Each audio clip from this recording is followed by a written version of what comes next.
What's up, builders? This is Raise the Bar Radio, where we talk about building wealth, raising capital, and all in all, raising the bar in your business and your life. This is the No BS podcast for capital raisers, investors, and entrepreneurs who are serious about scaling their business and living life on their own terms. I'm Seth Bradley, securities attorney, real estate investor, and entrepreneur, bringing you world-class strategies from the best in the game. If you're ready to raise more capital, close bigger deals, build a better you, and create true financial freedom, you're in the right place. Let's go.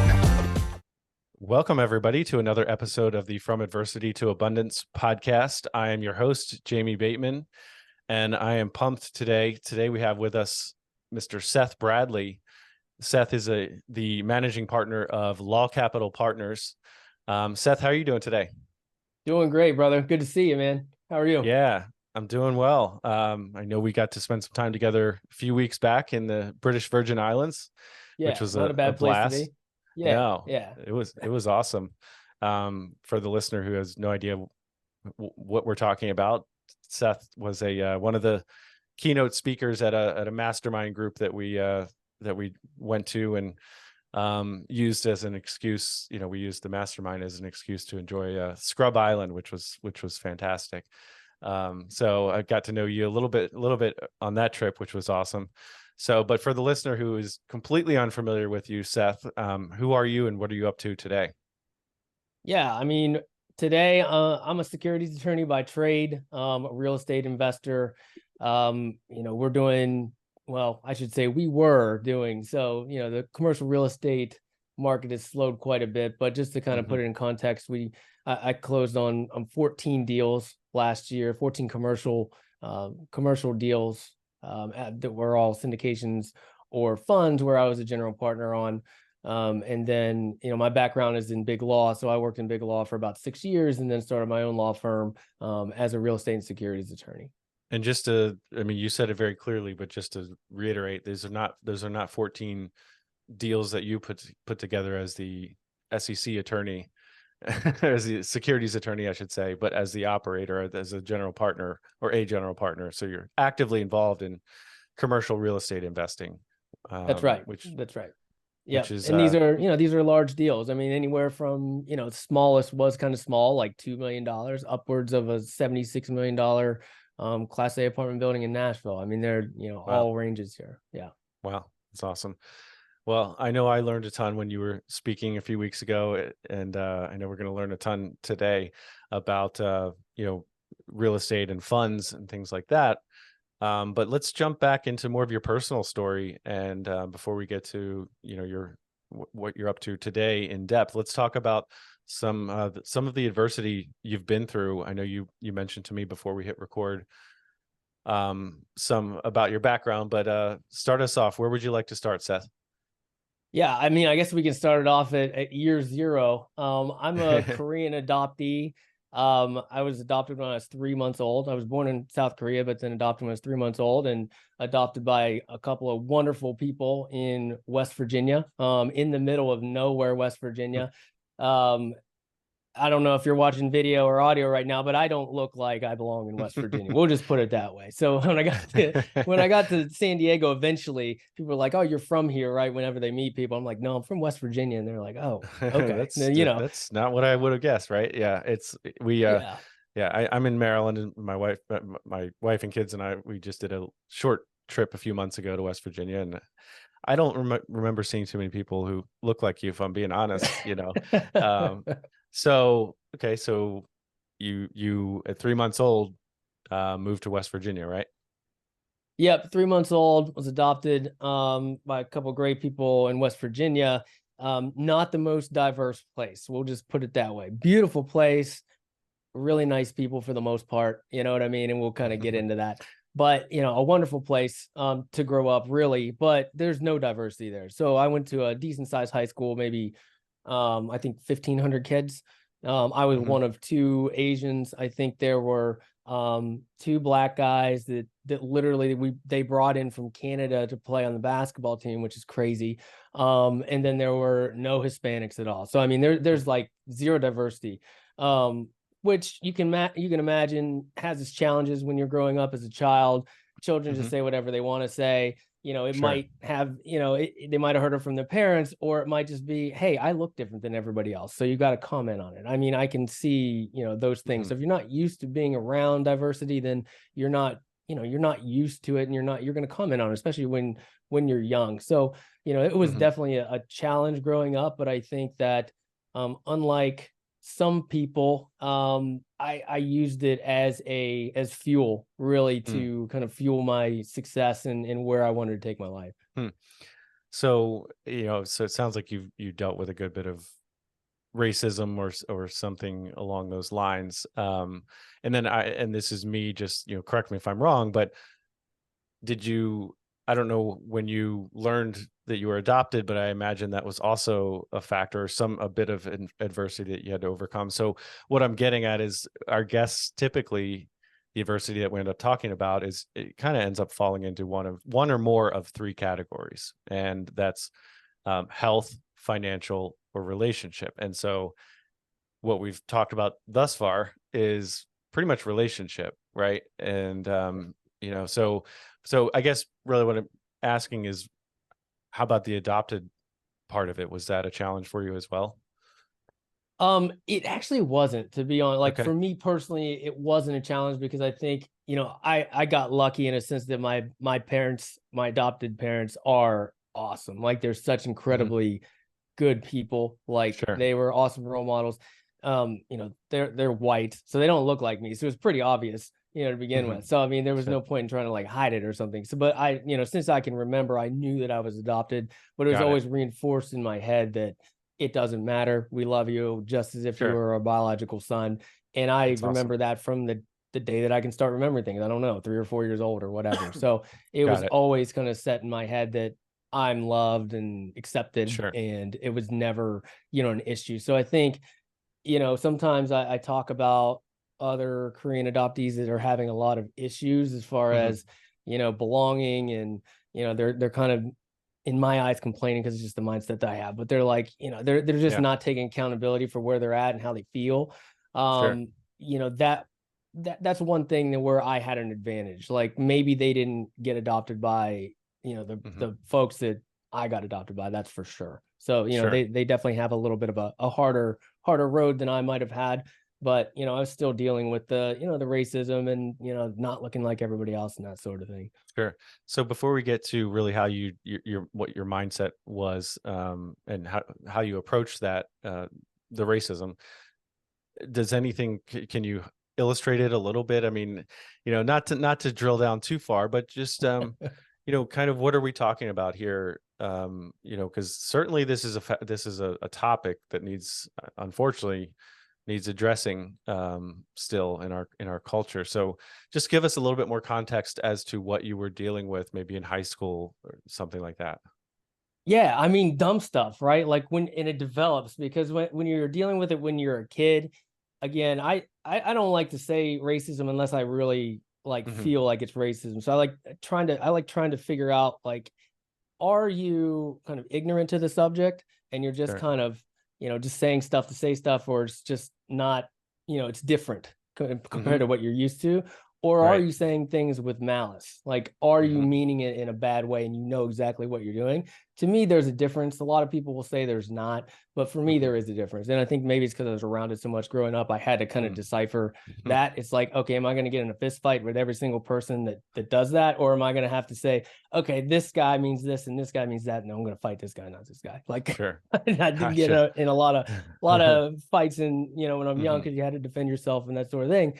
But anyway, I mean, when you're a kid, it's just dumb stuff like teasing people, like pulling your eyes back, you know what I mean? And like, oh, you got a flat face, like stupid stuff like that when you're a kid. Right. But then as you get older, it ends up turning into something with, a little bit more, that malice, where, people start calling me a chink and things like that.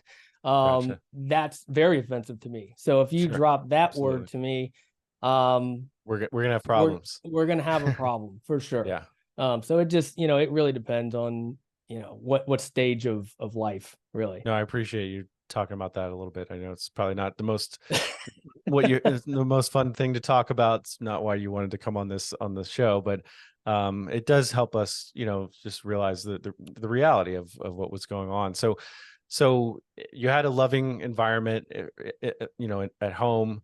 Your parents were very supportive and accepting of you, and so that helped set you up for success, it sounds like. But it does sound like you had a mindset shift with regard to how you were going to approach this racism, whether with malice or not, and other adversity that you dealt with. But talk to us about, how or why you decided you weren't going to play the victim card.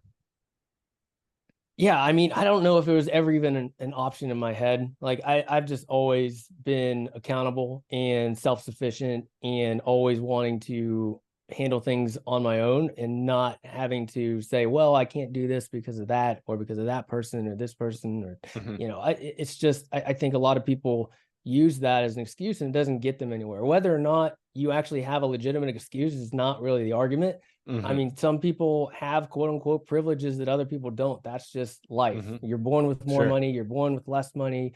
You're Yeah. born, with a dad that's going to be around or not. Right. You're born good looking or you're not. Like Yeah, everybody's got their absolutely. advantages and disadvantages in this life. But Right. to lean on the disadvantages as a crutch is not going to help you. Like it's No, just not. It's simply not going to help you. yeah, I love that. I mean, I couldn't agree more. And it's, I didn't have the exact same experience as you, so I'm not pretending I did, but um, life is not fair, Right. and it's just not, right. So stop trying to make it fair. And I don't mean, I'm not trying to make some controversial statement about, a political statement or anything like that, but it doesn't serve you or me as an individual to focus overly on that, on the adversity or the unfairness or the hate maybe that's spewed at you. And so I couldn't agree more. I think it only serves you to not use that as a crutch, not use that as an excuse, not constantly play the victim card, and instead point to what can you do to better your situation. What are your strengths? Who's on your side? So talk to us about that. I mean, how did your life go maybe after high school? Yeah, I mean, again, just going back to that, I mean, I think you just have to make the most out of what you got, whatever it Yeah, is. You know what I absolutely. mean? That's really what it comes down to, because it's not gonna help you to lean on those those disadvantages or whatever you want to Sure. call it. That's a great Um, lesson. Yeah. yeah, yeah. But I went on to school was always really easy for me. So I went on to try to figure out, and I think this is kind of a mindset shift as well. I don't know where we categorize that, but Hmm. I grew up in rural West Virginia. Hmm. I wasn't exposed to entrepreneurship, wasn't exposed to, real estate investing, anything like that. My dad's a Hmm. retired coal miner, my mom's a retired school teacher. It was just kind of like, okay, basically, trading your time for money. What's the best job you can get? And to me, Hmm. that was to become a doctor at the time. So I kind of went down that pathway through college, did all that, got into med school, went to med school for a year, got in my second year. And in my second year, about halfway through, I walked out because I knew it wasn't for me. I just hated it. I was like, everybody's looking forward to get to like the clinical side. And I'm just like, man, this is just more stuff I know that I don't want to do. So, I went on to end up getting my MBA just to kind of stay in Hmm. school because I was good at it. Sure. And I was Yeah. like, I think this will be useful for whatever I end up doing. Sure. And then I went on to law school with the same Hmm. mentality. It was still the same. Well, what's the next best job that I can get? And to me, it's Hmm. like, okay, I'm not going to be a doctor. I Hmm. guess I'm going to be a lawyer. So I did Hmm. that.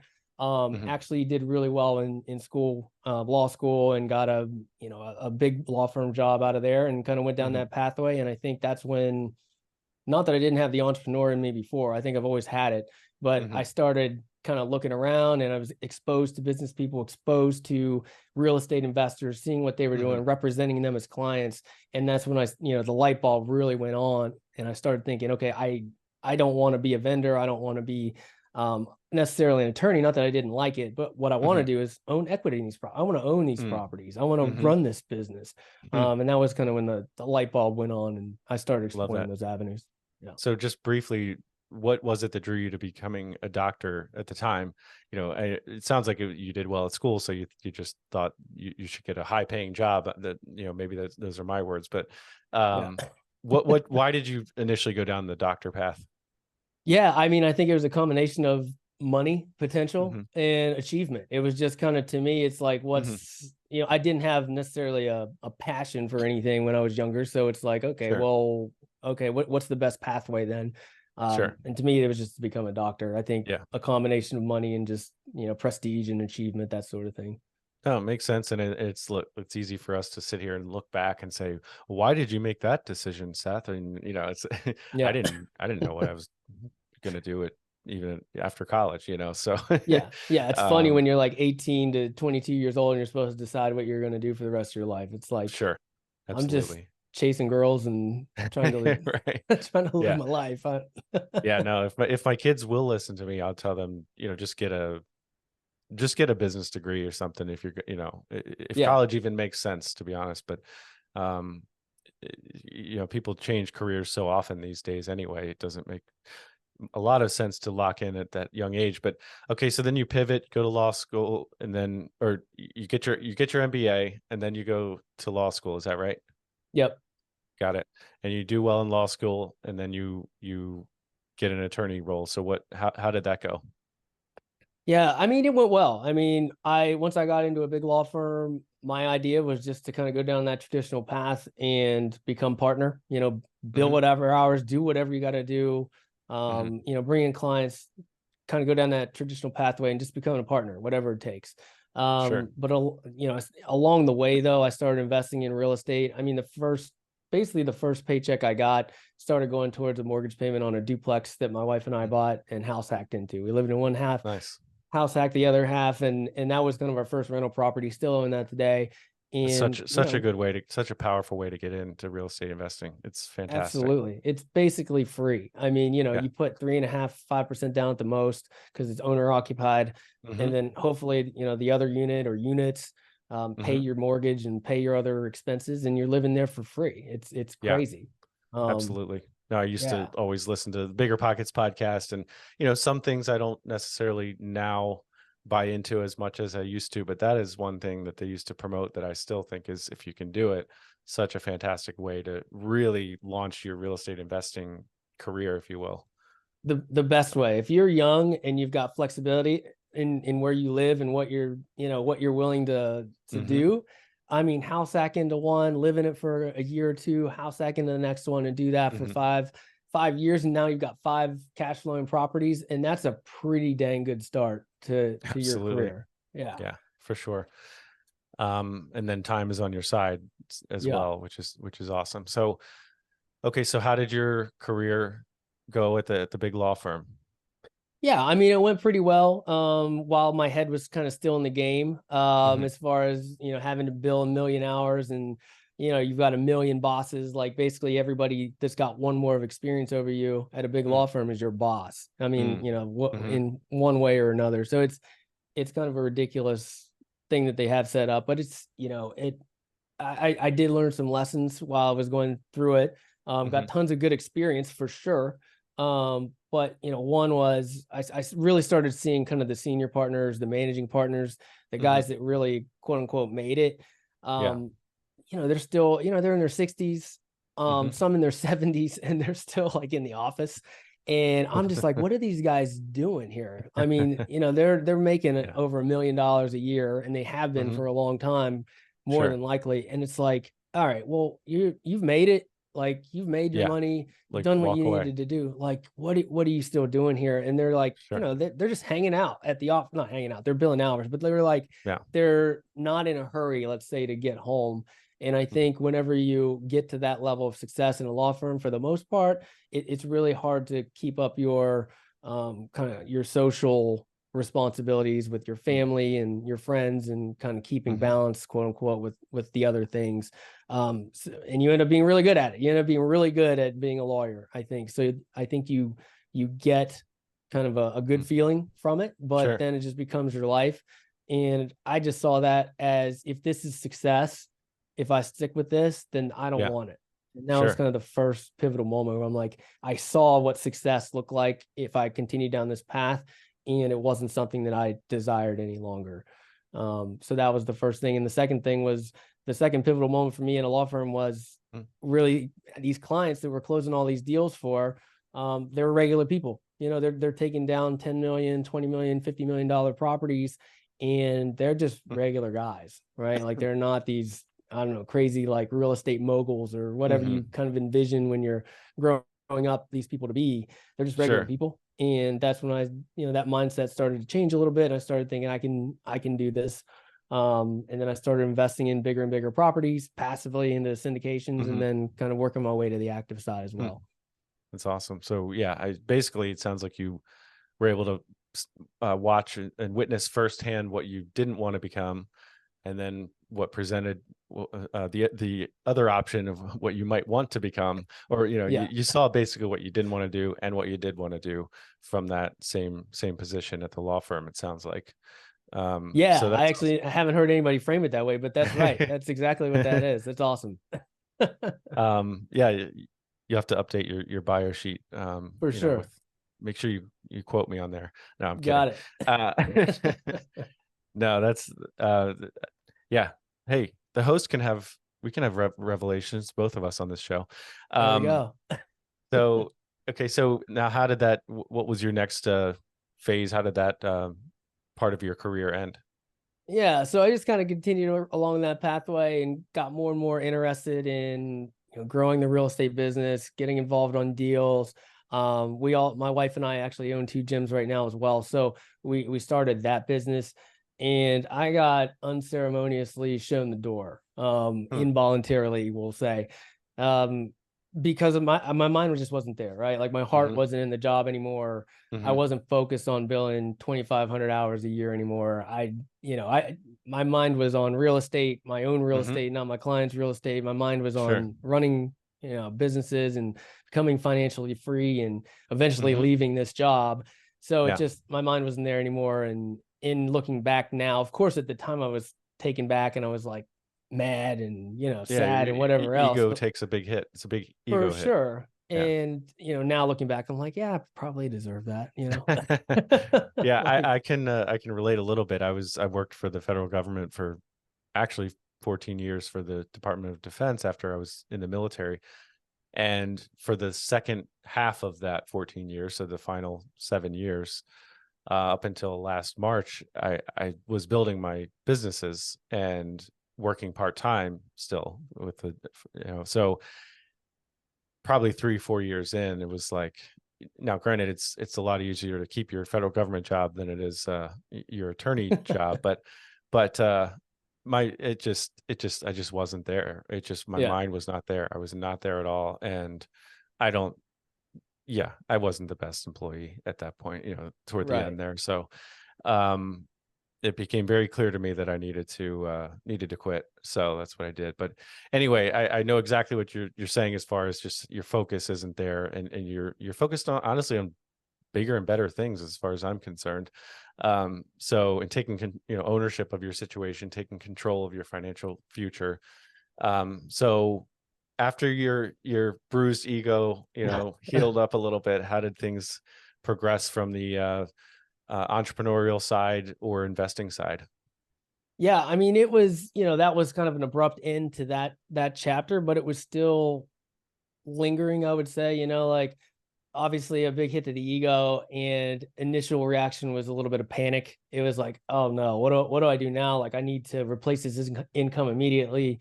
Started getting on like LinkedIn and applying to more jobs, and just all that kind of stuff that you have to do. I'm sorry to cut you off. I just curious. You don't have to get too specific. It's obviously whatever you're comfortable with, but just context. I mean, how much does an attorney at that position make approximately? And then all of a sudden it's zero. Yeah. I mean, pushing like 250 grand a year. I mean, easily, just really, it's good money. Yeah. I was making maybe around 250 a year, salary without that. That doesn't even include like annual bonuses or anything like that. Sure. Yeah. Yeah. Gotcha. So it's really, really good money. But you're working for that money, and it's a high stress environment.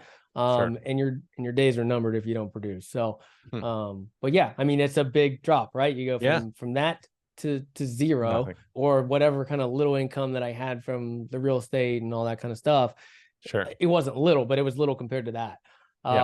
Once I kind of caught my breath and said, you know what, this is kind of an opportunity rather than a failure. It's a time to say, okay, well, this is what you want to do, so let's try to make this work. Sure. So it was gradual, and then I took some contract work, like but never like full time anymore. Started my own law firm, took on a couple clients here and there, and then really started focusing on building the real estate business. Love that. And again, we're not saying overnight you got over the ego blow and you were, in this fantastic positive mindset the next day. We're not saying that, but what came to mind when you were just talking about that was the fact that you already had practice at with the racism. You had practice at not pulling that victim card. So that's my, maybe I'm, overanalyzing here, but at some point it doesn't serve you to say, why was I fired? Right. Why am I the victim here? And so you exercise that muscle again, I guess, and took the bull by the horns and started to really, talk about it. What did you do after that? I know you've built quite an impressive portfolio and business. So talk about that. Pardon the interruption, but we don't do ads. Instead, know that if you're raising capital for real estate, my law firm, Raise Law, is here to give you the expert legal guidance you need to raise capital compliantly and structure and close your deal. And if you're looking for a done-for-you fund-to-fund solution, TribeVest is the industry's only all-in-one setup and fund administration solution. Visit raise.law and tribevest.com to learn more. Yeah, I just wanted to comment on what you just said there. I mean, yeah, it's really easy to get mad at the people that fired you, right? Or the people that, you think did something to you. It's easy. You're like, okay, because then you don't have to deal with it internally. You say, well, that was an external factor that I couldn't control. It's their fault. They should have given me a second or third or fourth or fifth chance. Like, why did they do that? They wouldn't have done it to Susie down the hall, but they did it to me. Like you just start thinking like that. That's the wrong way to think, because again, it's not going to get you anywhere. Like that's not going to help you. You can blame it on them all you want, and then you don't have to deal with it. I guess that's a positive for some people, but it's not going to help you in the long run kind of grow from it and get better as a person. I love that. It's really, really good take. So how long did it take you to kind of start really taking action in building your own thing? Yeah, I mean, it took some time. It's not overnight. I mean, I had already started investing. I started investing in real estate in 2013, so it was way after that. But it was mostly like single family, fix and flips, like those sorts of things, and then started investing passively in syndications, and then working my way to the active side. Working my way to the active side, I started thinking, okay, started looking at, listening to podcasts, reading books, like how do I get involved? Initially, I wanted to get all the way away from legal. So I didn't want to do any more legal work. I was like, okay, well, how do I get involved? And started looking at, okay, well, I can probably raise some capital. I've got a pretty good network. I can get involved in that way, and then kind of get involved in the operations and kind of learn that, and maybe start sourcing deals. Really slow. Not as fast as I thought I'd be able to build it. I thought maybe I'd be a better capital raiser than I actually am. And it was just slow. I was only able to do, a deal here or there. And then eventually I was like, this isn't gonna work. Like, it's just not scaling as quickly as I wanted to grow. And I had to do some self-reflection and just started thinking, well, what's your highest and best use, especially to a syndicator? And that's what I used to do, is putting together the deal. Like, it's the deal structuring, it's it's like teaching people how to raise capital legally. It's putting the fund and the syndication together. Those things that I had already done for a million different people as an attorney, they need that. So I started kind of going back to that legal side, and that's how I started partnering with people on deals. I started raising capital, doing the legal underwriting, assisting them with deal structuring after the fact, like, any kind of transfers and all that sort of stuff. It's a big value add to a team, especially when you have somebody internally acting as sort of an in-house counsel role, rather than an outside counsel role who might need to bill hours to get paid and those sorts of things. There's different kind of factors that come into play. And that's when I really got some traction. So even like last year I was a GP on 14 deals. So we really got some traction last year. That's and even towards the end of the year before that. But this year, a little bit slower. So I'm putting some funds together for people. I'm working on some startups. But I think that's kind of the beautiful thing about where I'm at right now. It's kind of having that freedom, that flexibility to take on the work that I want to and need to, and but not have to. Sure. I mean, with your background, you've clearly shown you have versatility and flexibility and multiple different types of skill sets. Um, so when you did your last year, 2022, approximately what percentage of time were you doing like the GP thing versus the lawyer thing? I know there's a lot of crossover, but A lot of crossover, but I mean, as far as just doing legal work, I didn't do any. I wasn't taking on any legal work last year at all. I took on zero. I got asked to do it. I said no. I don't have time because we had so many deals going on. So zero. Gotcha. Okay. No, that's I didn't expect zero. So, Yeah. but now this year, things have slowed down due to, I would guess, market conditions, and Yeah. the economy is a little bit different now than it was 12 Yeah. months ago. So you're opened up a little bit more to legal work, right? Yeah, opened up a little bit more to legal work as far as forming some funds for people, teaching people how to structure these things and how to raise capital the legal way, that sorts of thing. I think it's really important right now to educate people on how to raise capital the right way, because a lot of people don't even realize that they're doing something wrong, which is crazy to think about. But you've got to, people need to know how to do this, because over the last, let's say, 12 years or so, the market's been incredible. We've been on a bull run in real estate. Anybody that started a syndication or bought a multifamily property and ran it okay probably did pretty well for their investors. Sure. And so they're not getting sued. They're not getting whispers from the SEC. Like, you're just not running into those problems because you've got happy investors. But you're seeing this year, there's capital calls, there's people not happy with, the returns not coming to them. So you're going to see, hopefully not, hopefully the economy will change and we won't see all this. Sure. But if it continues, you might see the SEC kind of fishing around and doing some more investigations and trying to figure out, was capital raised the right way? Did they claim the right exemption? Like, were all these things done correctly? Because if they were not, then, there's going to be some consequences to the capital raisers and to the sponsors that have put these deals together in a not so compliant way. Now, what have you learned from just speaking about capital raising, either from any of your experience, any part of your history? What have you learned? What are some lessons about effective capital raising? Because I do capital raising and it's not necessarily easy. And so what are some tricks or tips you could give to somebody out there, assuming they're doing it in a legal fashion? How do you raise capital? What are some pointers? Well, I mean, as an attorney, like, the first thing I do is make sure they understand kind of what those rails look like, what those guidelines look like. Sure. And usually the first thing I say that messes people up is you can't raise capital and only raise capital and get paid to do it. And that's it. And people are like, wait, what if I'm the GP, or what if I'm this or that? And it's like, well, yeah, if you're the GP, but as long as you're doing other stuff, as long as you're acting like a GP, as long as you're underwriting and managing the asset and attending meetings and doing all the other things that GPs should be doing, that's fine. But most quote unquote, capital raisers that are just partnering with the real lead sponsors, a lot of times, they're a named general partner, but they're just raising capital. And a lot of times they're just getting paid based on how much they raise, which makes it even worse. It happens all the time. I see it every single day. So I think that first step really is to learn and to educate yourself as far as what you can and cannot do, and then start building your business off of that. Like, what do I need to do to stay legally compliant? And then that's when you can get into the more fun stuff, as far as like marketing and starting a podcast and having those investor calls. Like, that stuff is all after you actually know, like, the rules of the game. You have to know the rules of the game before you start playing it.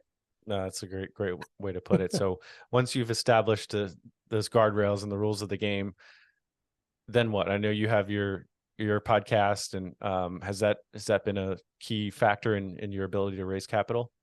Absolutely. I mean, I think you have to have a platform that can be it could be a podcast, it could be a YouTube channel, it could be just going on other people's podcasts. It could just be a Twitter feed if you're really good at that. I mean, you've got to have some sort of forum, some sort of platform to where you can reach strangers. The first time you raise capital, it can be from friends and family, and you might have a successful raise. And then maybe depending on your current network, of course, it could continue to go well. But at some point, you're going to run out of people that you just know, and you're going to have to go out to strangers, and you've got to have a continual pipeline of new investors if you're going to do this for a living. So in order to do that, either you get really good at networking and really good at what you do, which can happen, and then you just get referral based people coming into your pipeline, or you do that plus you have some sort of a platform. And again, if you're not interested in starting your own podcast, which is a lot of work, that it is a lot of work. Yeah, you can just go on other people's podcasts, start to think about what your message is, what will serve you, as well as educate the audience, and start reaching out to people and get on other people's podcasts, because that's probably that's a lot easier than running your own. Absolutely. It is a lot of work, that's for sure. and I would add on to that, do it with a purpose, right? Like, some people just when you first start out, you're just happy to be on a podcast. And then eventually, sooner rather than later, you got to figure out, okay, well, if I'm going to put an hour into this show, what am I going to talk about? Why am I talking about it? How does it serve my business?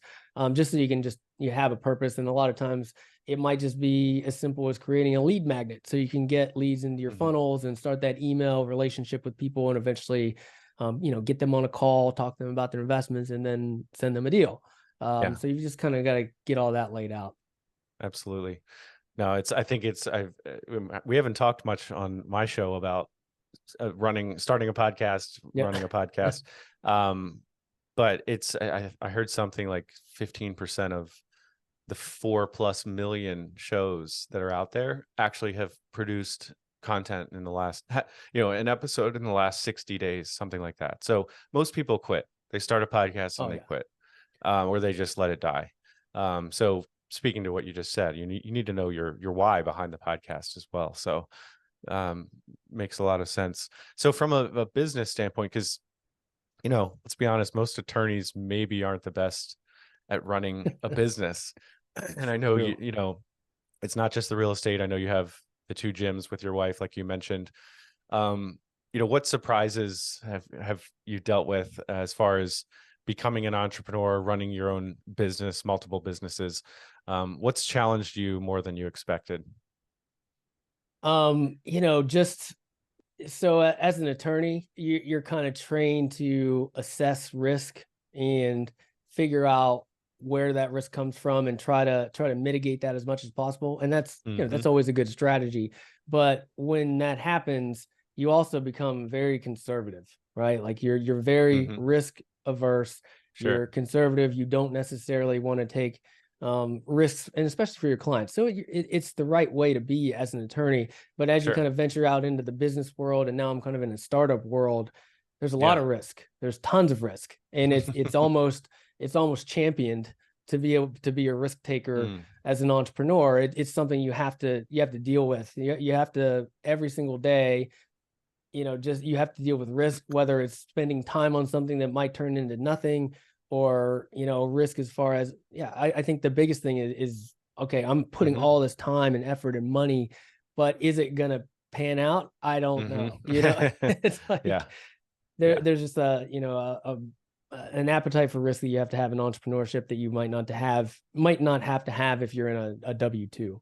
No, it's definitely true. And when I run something past an attorney, if they don't come back with some kind of issue, then I'm like, what am I paying you for? So I mean, that's their job, right? Is to point out risk and point out potential issues. Same thing with like a house inspector, home inspector. If they don't list out all these things that are wrong with the house you're going to buy, well, then what are they doing? So, but my point is that if you want to buy that house, there's always going to be something that could go wrong with it. So yeah, that's got to be tough, being the kind of wearing both hats at the same time. As far as just kind of compartmentalizing, I guess, in a way, your attorney risk averse approach versus, no, I'm a business owner, I'm a founder, let's go for this. Anything else to add to that? Exactly. Yeah. I mean, you've got to, I think it's still good practice. You have to know the risks. You have to assess the risks in an honest way. But at that point, it doesn't just stop. It doesn't just stop there and you say, oh, this is risky, quote unquote. This is risky, quote unquote, and now I've got to stop what I'm doing. You've got to go forward and figure out, well, if I want to continue on, what are the solutions? Like, how can I mitigate this risk by solving this problem or changing my plan so that I can move forward with the business plan and close this deal or launch this product or continue this raise? Yep.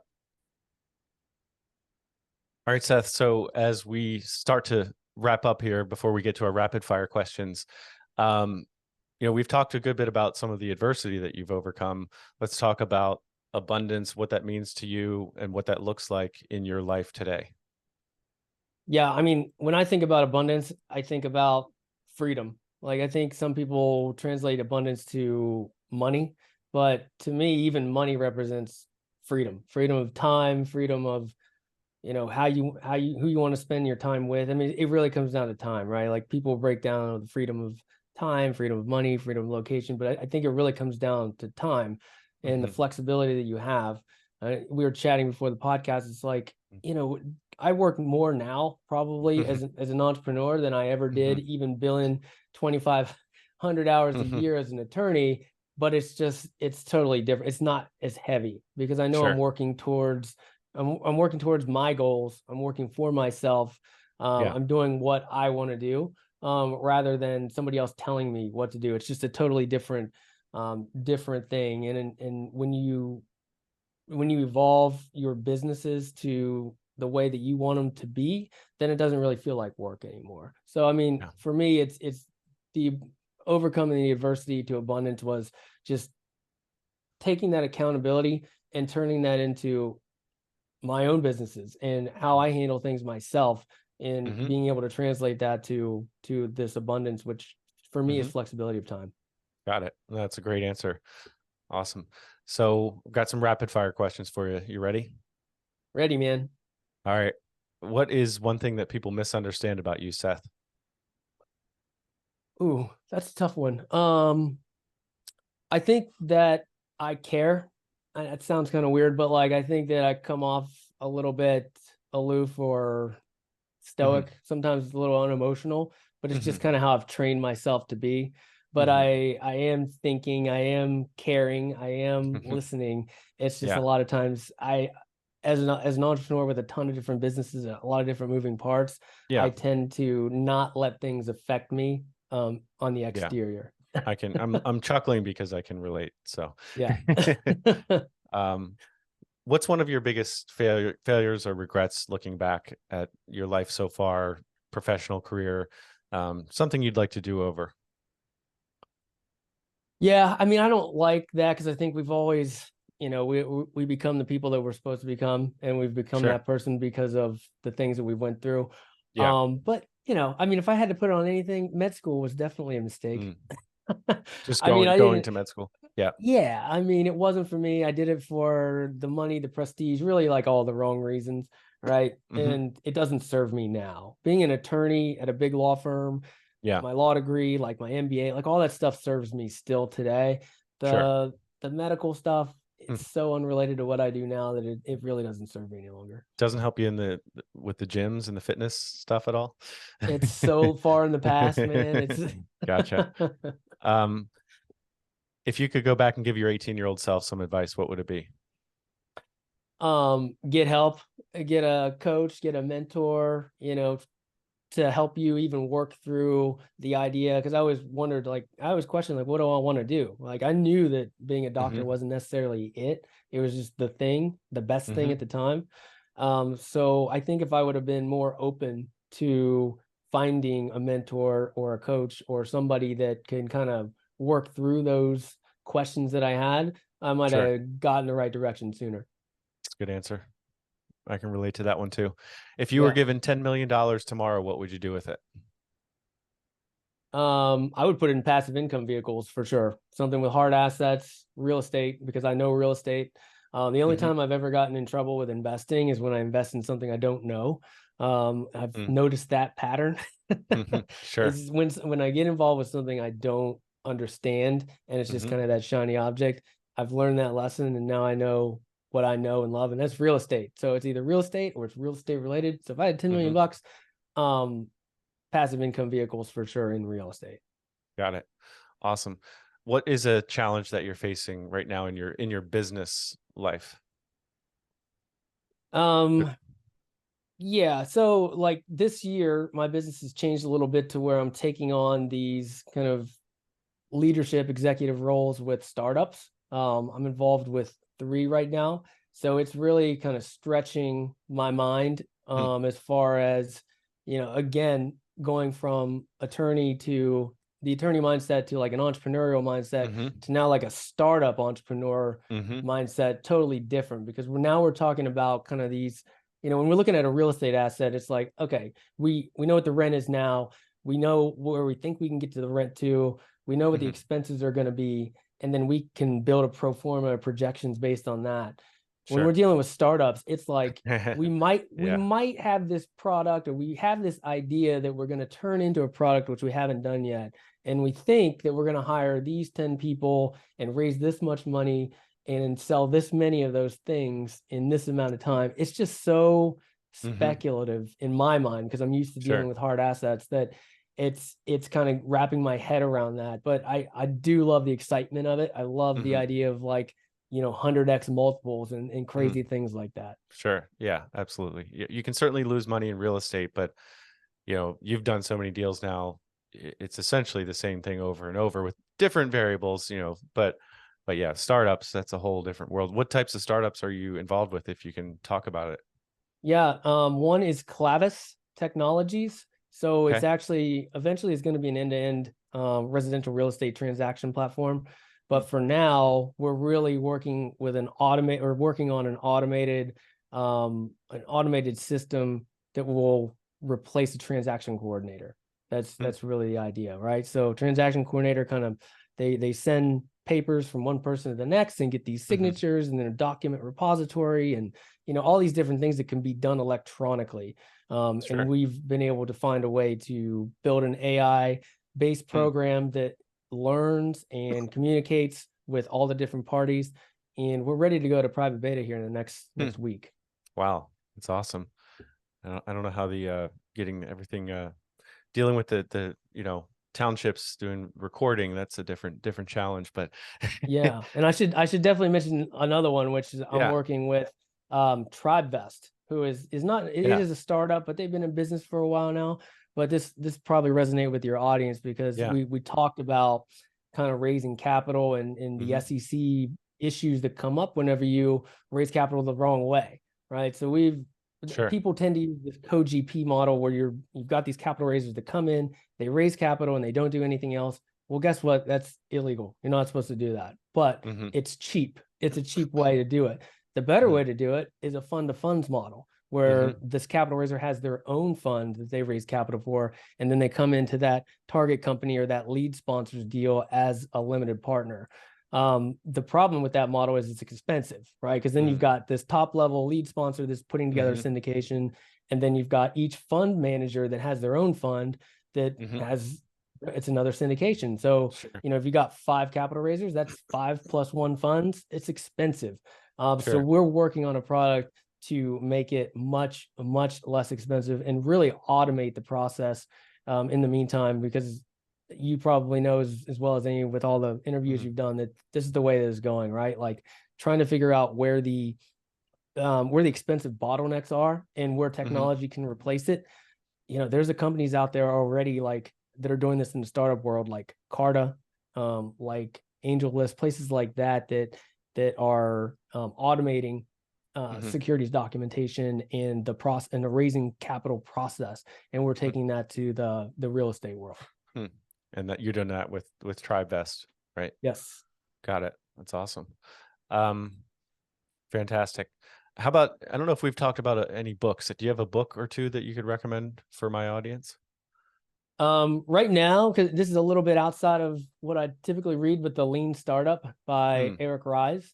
Hmm. Um, it is about startups and how to test a product and taking it to kind of like that Series A funding round, which Hmm. sounds a little bit crazy for people that are doing real estate or something else. But Mhm. there's so many great concepts that you can take from that, as far as kind of production over perfection, and just kind of putting together Mhm. that MVP, that minimal viable product, and just getting it Right. out there and test it, and then tweak it, and then put it back out there, and then tweak it and test it and tweak it and test it till you get something that everybody wants and there's a demand for, rather than Mhm. just getting this product perfect, putting it out there, and then nobody wants it. Like Mm. there's a lot of lessons to be learned there. Sure. Love it. Now, as we wrap up, I know we're short on time here. If somebody wanted to reach out to you, who wants to raise capital and wants to contact you to talk about putting together fund or syndication documents, what does that process look like? Yeah. So I have all of my links and things on the same place. You can go to sethpaulbradley.com. That's probably the best place to start. And then all my contact info is there as well. So you can just reach out to me via email is probably the best way to get started. And you can find me on all social media platforms as well. Awesome. Well, Seth, this has been fantastic. Is there anything that you want to cover real quick before we hop out of here? That's it, brother. I think we covered everything. That's awesome. Well, Seth Bradley, we really appreciate you taking your time to stop by and share some wisdom with us. And thanks a lot. It's been awesome. Hi, Jamie. Appreciate it, man. And to the listener out there, thank you for spending your most valuable resource with us, and that is your time. Thanks, everyone. Take care. Thanks for tuning in to Raise the Bar Radio. If you enjoyed today's episode, make sure to subscribe, leave a review, and share it with someone who needs to hear it. Keep pushing, keep building, and keep raising the bar. Until next time, enjoy the journey.